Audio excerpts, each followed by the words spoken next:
Welcome to another new course in this channel. এই চ্যানেলে এই প্রথমবার আমরা লোকাল এসইও নিয়ে কোর্স পাবলিশ করতেছি। ভাই, লোকাল এসইও কোর্সটা পাবলিশ করে প্লিজ। আমি কম হলেও 50 বার এইরকম মেসেজ পেয়েছি।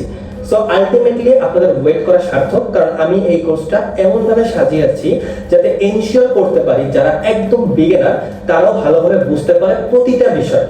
এবং দিন শেষে আমার উদ্দেশ্য একটাই, আর সেটা হলো এমন কিছু পাবলিশ করা যেটা আপনার উপকারে আসে, আপনারা যেন নিজেদের জন্য ভালো কিছু করতে পারেন, এটাই।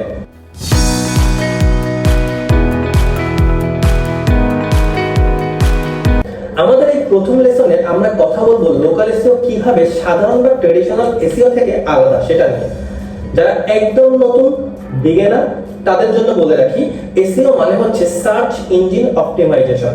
সহজ কথায় বললে এটা এমন একটা স্ট্র্যাটেজি যেখানে আপনি আপনার ওয়েবসাইটের ভেতরে এবং বাইরে দুই জায়গায় সিগন্যালগুলোকে এমনভাবে অপটিমাইজ করেন যাতে সার্চ রেজাল্টে আপনার সাইটটা কিভাবে দেখাবে তার উপর আপনি প্রভাব ফেলতে পারেন। বেশিরভাগ মানুষ যখন এসইও নিয়ে কথা বলেন তখন তারা আসলে সেই সাধারণ চেনা জানা অপটিমাইজেশনের কথাই বেসিক্যালি বুঝিয়ে থাকেন, যেটা গুগলের স্ট্যান্ডার্ড অ্যালগরিদমকে টার্গেট করে।